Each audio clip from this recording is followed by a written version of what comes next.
Olá, tudo bem? Eu vou dar início à apresentação do nosso trabalho de Química Analítica, orientado pelo professor Dr. José Luiz Carneiro da Rocha, do 5º semestre de Farmácia Noturno. A nossa equipe é composta por Daniela Constantino Moura da Silva, Emily Vitória da Silva Carneiro, Luciana André, Maria Eduarda Mendes Santos, Maria Amélia Oliveira Franco e por mim, Namara Caroline Araújo Caramelo Antunes. O nosso projeto de pesquisa, ele teve como tema a determinação de ácido fosfórico H3PO4 em refrigerantes do tipo cola, por titulação potenciométrica. Os principais componentes dos refrigerantes são água, sulfato e cloreto, clorofenóis, metais, açúcar, concentrados, acidulantes, antioxidantes, conservantes, edulcorantes e dióxido de carbono. Introdução. O refrigerante, ele é uma das bebidas mais consumidas no mundo. E entre esses com grande consumo, o refrigerante do tipo cola entra em grande destaque. O ácido fosfórico, utilizado na fabricação, é representado quimicamente pela fórmula H3PO4 e é usado largamente na indústria alimentícia por apresentar baixo custo e o menor pH entre os acidulantes. Mas apesar da importância da presença no fósforo no corpo humano, o consumo excessivo do ácido fosfórico pode produzir grandes malefícios à saúde, como a osteoporose, pois o fósforo em excesso acaba competindo com outros nutrientes no organismo, impedindo principalmente a absorção do cálcio, essencial não só para a manutenção da massa óssea, crescimento infantil, como também no metabolismo de hormônio que ajuda a controlar o acúmulo de gordura. Legislação sobre os refrigerantes. Segundo a RDC número 05 de 2007, da Agência Nacional de Vigilância Sanitária, Anvisa, o refrigerante ele não pode apresentar concentração de ácido fosfórico maior do que 0,07. Por isso, propomos nesse projeto a análise do refrigerante cola de diferentes marcas para comparação do teor de H3PO4 presente em cada composição, verificando se todas as empresas obedecem à legislação. Justificativa.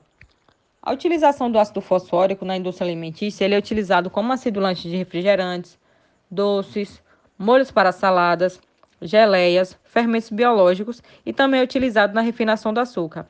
Já na indústria farmacêutica, ele é utilizado na obtenção de insulina, produção de antibióticos, fortificantes e etc. Tendo em vista a vasta utilização do ácido fosfórico como acidulante na indústria do ramo alimentício, principalmente na produção de refrigerantes do tipo cola, torna-se importante a averiguação da sua utilização nesse contexto, visto que pode influenciar diretamente na saúde dos consumidores. A alta concentração do ácido fosfórico no refrigerante pode ocasionar danos ao organismo, chegando a desenvolver doenças como a osteoporose, pois a presença do fósforo em excesso no corpo pode impedir a absorção de outros nutrientes importantes como o cálcio, provocando a descalcificação dos ossos e, consequentemente, a perca da massa óssea. Sabendo também que a Anvisa, a Agência Nacional de Vigilância Sanitária, determina os limites legais da utilização desse acidulante na produção do refrigerante, propomos a análise de diferentes amostras de diferente sabor, cola, de diferentes marcas, para um estudo comparativo do teor do ácido fosfórico em cada uma, e verificação da adequação ou não das empresas ao que está disposto na legislação. Concentração de ácido fosfórico de 0,07%. Assim, para esse estudo, escolhemos a titulação potenciômica, por ser um método simples e barato, se mostrando mais adequado para esse tipo de análise e apresentando resultados com alto grau de confiabilidade. O objetivo geral, basicamente, é determinar e comparar a concentração de ácido fosfórico em amostras de refrigerante.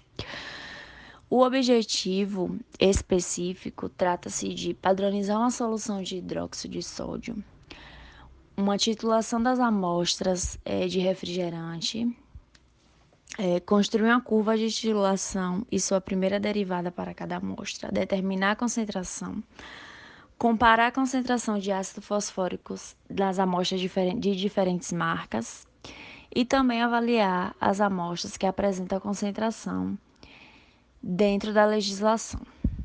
Falando um pouquinho sobre o referencial teórico, a titulometria volumétrica determina a medida de volume de uma solução padrão e é necessária, né, para reagir completamente com a amostra. A titulação ela é realizada pelo gotejamento de uma solução padrão. Ela é feita através de uma bureta, né, onde a solução que você vai gotejando, você vai agitando para que a reação se complete. Aí você vai deixando a bureta gotejar e vai misturando a solução para que chegue ao ponto certo. A diferença entre o volume inicial e o final do titulante da bureta indica o volume de reagente necessário para completar a titulação. No caso das titulações de neutralização, usamos os ácidos e bases fortes para a solução padrão, que fornece o ponto de equivalência mais nítido quando comparamos ao ácidos e bases fracas.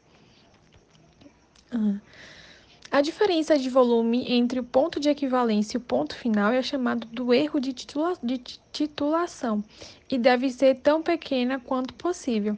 Ela sempre vai existir como erros, os resultados dos erros aleatórios, né? Ou do procedimento, ou do sistemático, ou dos instrumentos.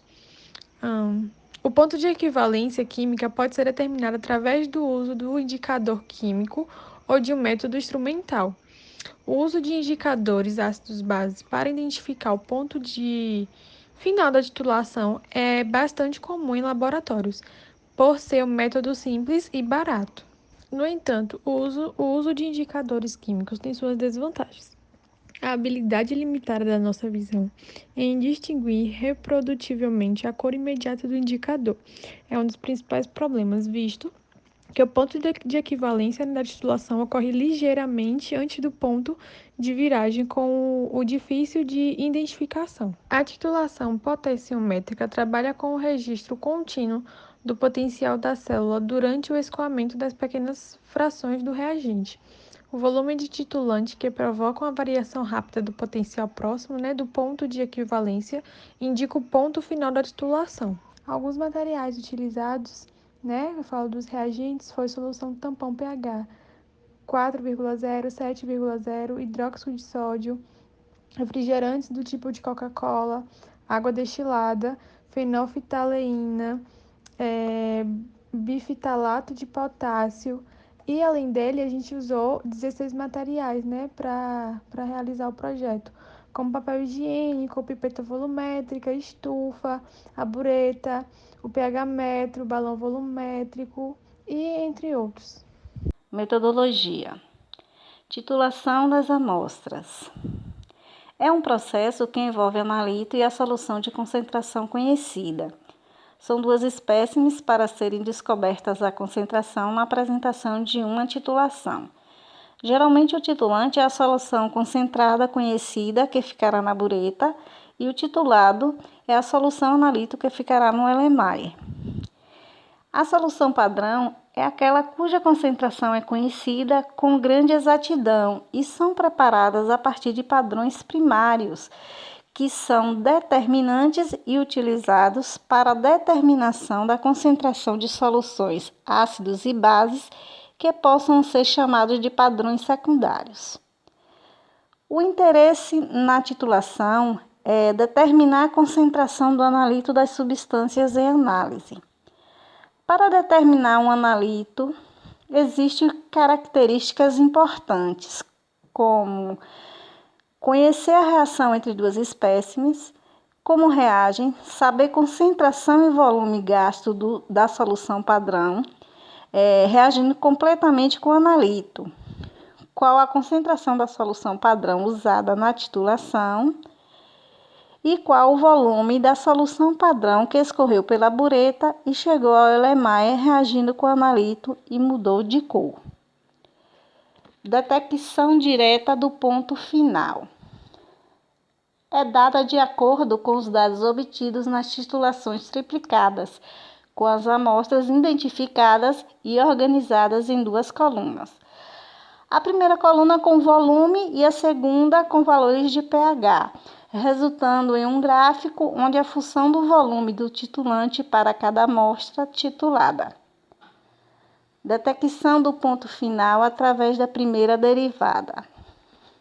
Se dá caso não haja possível determinar o ponto final no gráfico. Então, constrói-se uma tabela onde a primeira coluna terá a variação do potencial por unidade do titulante, ou seja, a primeira derivada numérica, e a segunda coluna, o volume médio. Inserindo gráficos, seguindo o procedimento para o primeiro gráfico, obtenha-se uma curva, como no máximo correspondente ao ponto final de titulação. De acordo com Skug 2014, página 571, se a curva de titulação é simétrica, o ponto de máxima inclinação coincide com o ponto de equivalência. Comparação entre diferentes marcas. Sobre a determinação de ácido fosfóricos em amostras de refrigerante tipo cola por titulação potenciométrica, baseia-se nas obras de Moraes 2015, Chagas 2008 e Skug 2014, onde são detalhadas algumas particularidades, como o preparo e padronização do hidróxido de sódio. Em 500 ml de hidróxido de sódio, equivale a 0,1 mol por litro, que será o titulante. Para a determinação de ácido fosfórico, 2 gramas da base em Becker dissolvido em 50 ml de água deionizada sobre agitação para completa diluição. Para a padronização do hidróxido de sódio, utiliza-se como padrão primário o bifitalato de potássio, ele seco e estufa, correspondendo a 204 gramas, que essa massa será necessária para a neutralização de 10 ml de hidróxido de sódio com concentração de 0,1 mol/litro. O bifitalato, diluído em água e acrescentando 3 gotas de fenolftaleína a 1%, que deixará rosa. O titulante será gotejado sobre agitação até ficar incolor e o volume escoado ser registrado, sendo a titulação triplicada, seguindo a titulação do branco, resultando na média das 3 aferições para encontrar a concentração real do hidróxido de sódio. Seleção e preparo das amostras. As amostras são submetidas a banho de ultrassom por 90 minutos para a desgasificação. O volume indicado é de 40 ml identificados, considerando quantidade para análise triplicada para cada marca, adicionadas a água deionizada para diluição. Preparo do sistema de titulação potenciométrica.